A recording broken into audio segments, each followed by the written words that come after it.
नमस्कार। अवनी मिश्र YouTube channel को आपको स्वागत करुच्ची अनेक शुभेच्छा और शुभकामना।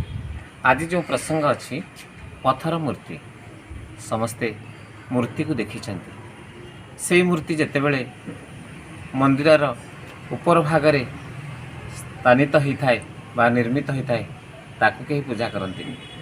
से मूर्ति जितेबले मंदिर भितर सिंहासन में बसी प्रतिष्ठा लाभ करे ताकू मनीष पूजा करे किंतु मूर्ति हबारे भी सेमती गोटे सुंदर कथावस्तु अच्छी। थे गोटे मंदिर निर्माण होता है, मंदिर निर्माण सरीगला, शिल्पी माने विश्वकर्मा माने मंदिर निर्माण कर सारी मंदिर विग्रह को निर्माण कले। गोटे पत्थर को जितेबले निर्माण करुछंती ठीक सबू सरीगला पर निर्माण मुहर जितेबले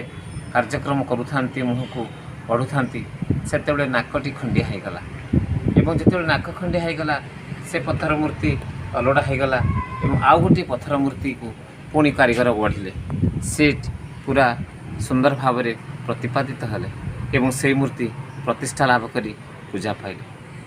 दिने संध्यारे से विश्वकर्मा आसुथाए से निर्मित करिथिबा से मूर्तिटी को जा देवतार रूप नहीं ताको दर्शन करने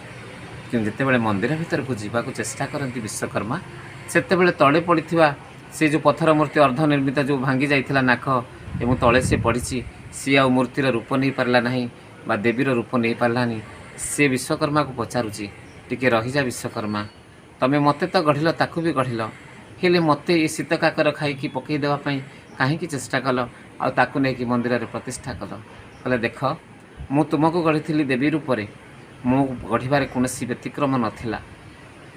ताकू भी से दुबी रूप में गढ़ी किंतु तुम्हें को प्रथमे मु देवी रूप में गढ़ी हेले तुम्हें मो निहण आउ मुसलर चाप सही पारल ना माड़ सही पारल ना तुम्हें भांगीगल आउ तुम्हें मूर्ति हो पारल ना कि से पत्थर मूर्ति मोर निहणर दाग एवं मुगुरर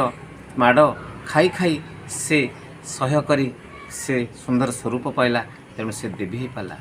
तेणु संसार रे जे सही पार से मनीषर देवता पलटि जीव यह ही सत्य आउ से मूर्तिटी सहिला बोली से देवता हाला तू सही पारिलुनि बोली ये चाप को माड़ को ताले तू देवता हो पारि ना से मोर किसी भूमिका ना जी संपूर्ण सही पारा संसार जेतेक जावतीय कषण को सही पारा एवं समस्त आपणार कर पारा से देवतार रूप मनीष देवता रूप तेणु सहीबाठ पड़ी संसार आउ कौन गुण ना तेणु आपण जिते सहूँच से आपण आग को बढ़ुंट देवतार स्वरूप नौ। नमस्कार। आज कथावस्तुटी केमिति लगिला आपण निश्चय लाइक करेंगे, कमेंट करेंगे, शेयर करेंगे एवं अवनी मिश्र यूट्यूब चैनल को सब्सक्राइब करेंगे। आज नमस्कार। जय जगन्नाथ।